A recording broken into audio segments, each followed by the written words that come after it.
Well, we begin with the partial collapse of a residential building in Miami in the U.S. state of Florida. At least 4 people are confirmed dead and nearly 160 people are still missing. The federal government is now investigating the cause of the building's collapse in the early hours of Thursday.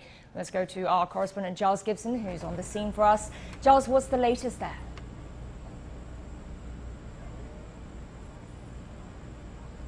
Well, we're now coming up to 48 hours since this building here in southern Florida partially collapsed, and you might be able to see behind me there's actually still some smoke rising up into the air at the site itself, just a few blocks from where I'm standing, and that's because a fire actually broke out in the wreckage of this partially collapsed building, and that's actually been complicating the search and rescue efforts that have been going on for the last couple of days now.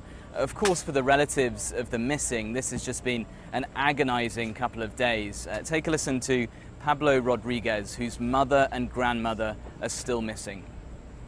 They were in their unit. I'm sure asleep in their beds when it collapsed.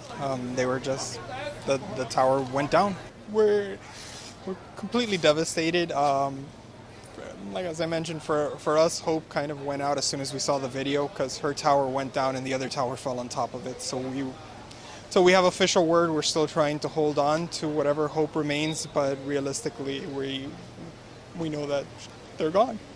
At times, it's complete devastation, and then there's periods of disbelief where you get a little calm, just saying, "Well, this didn't happen. It's impossible. It's surreal. It's a nightmare." Buildings don't collapse; they don't fall. So for the building to be at a point where it just collapses on itself without anybody knowing anything about it is that's the part that angers me.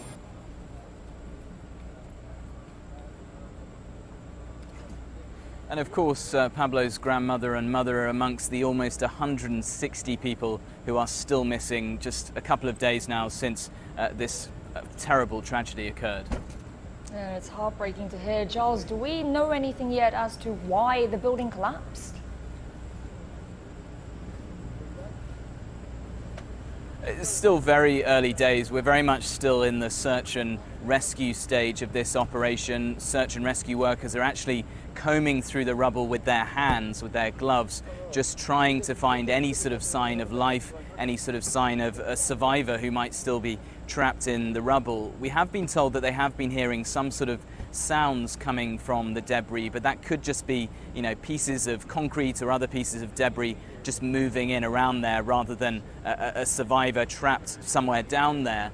In terms of the potential cause of this, we do know that the building was undergoing some sort of repairs in the weeks building up to the partial collapse of this building, but really it's just far too early to say what might have caused this just devastating tragedy.